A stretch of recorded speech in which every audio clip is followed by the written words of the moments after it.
So the other day, pro-Hamas demonstrators targeted the constituency office of Yarra. Pop quiz, who do you have more contempt for? For starters, as protests go, it was a bust. Only about 20 pro-Hamas demonstrators, including children, were demonstrating outside the constituency office of Sachs, the Liberal MP for the Toronto riding of York Centre. It was a somewhat mystifying event. After all, the demonstrators were calling for an immediate ceasefire in Gaza, but Prime Minister Blackface had already backstabbed Israel earlier this month at the United Nations when he called for, drumroll please, a ceasefire in Gaza. I understand how so many people across this country are grieving, are angry, are worried about this unfolding humanitarian catastrophe. That is why, as a government, we're continuing to call for immediate humanitarian pauses to be able to flow in aid, to get people out to safety, to start doing everything we can to protect civilian life. These are things that we're continuing for, and that's why we're also working with our international partners towards an urgent ceasefire. We know that is important, but that ceasefire can't be one-sided. Hamas needs to lay down its arms. Hamas needs to free all the hostages they have right now.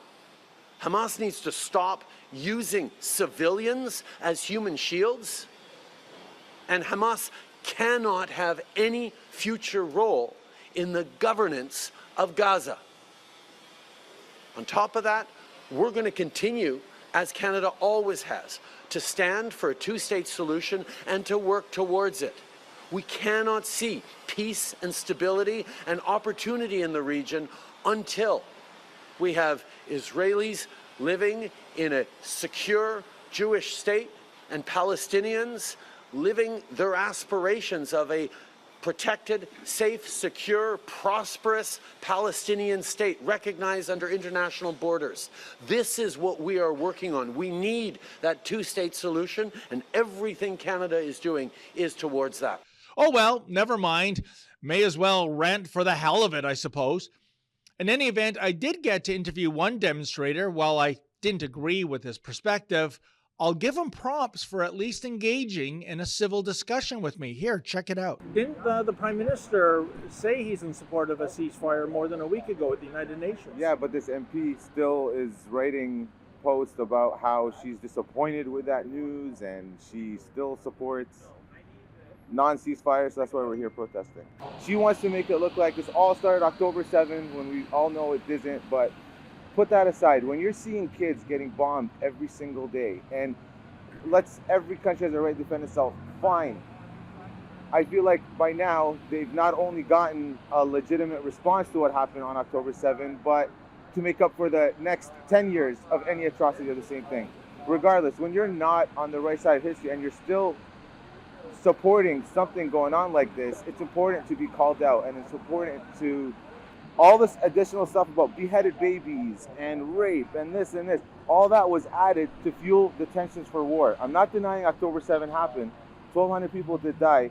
A lot of that were soldiers, but there was no beheaded babies. There was no rape. The only solution was we have to have a military government to protect us, because that's the only thing that's going to seem to get us out of this concentration camp and out of this oppression. So you do not consider Hamas to be a terrorist group? I have not seen anything that would deem them as a terrorist group. Even from what happened on October 7th, sir? October 7th was an atrocity. But if we're gonna even say in a conversation that Hamas is terrorist because of October 7th, then we have to say the IDF are the mothers of terrorism. What would you like to see happen? As of right now, the only thing I want to see happen is a ceasefire. There's too many innocent people dying. There's way too many children and babies dying. The first thing is ceasefire. By the way, here's another thing. How does one feel sympathy for the likes of Yarra? After all, she is perhaps most famous, or would that be infamous, for an astonishing quote she made last year when she actually inferred that the patriots who took part in the Ottawa Freedom Convoy were Nazis. Evidently, honking a vehicle horn twice is an acronym, her descriptor, by the way, for Heil Hitler? How many donors from the Capitol riots, it's 1,100 and counting, who have donated to these illegal blockades? How many guns need to be seized? How much vitriol do we have to see of honk honk, which is an acronym for Hail Hitler? This is proof positive that Sachs is surely the dumbest liberal in caucus, and that's saying something given that Dumkov Supreme Seamus O'Regan is part of that very same caucus.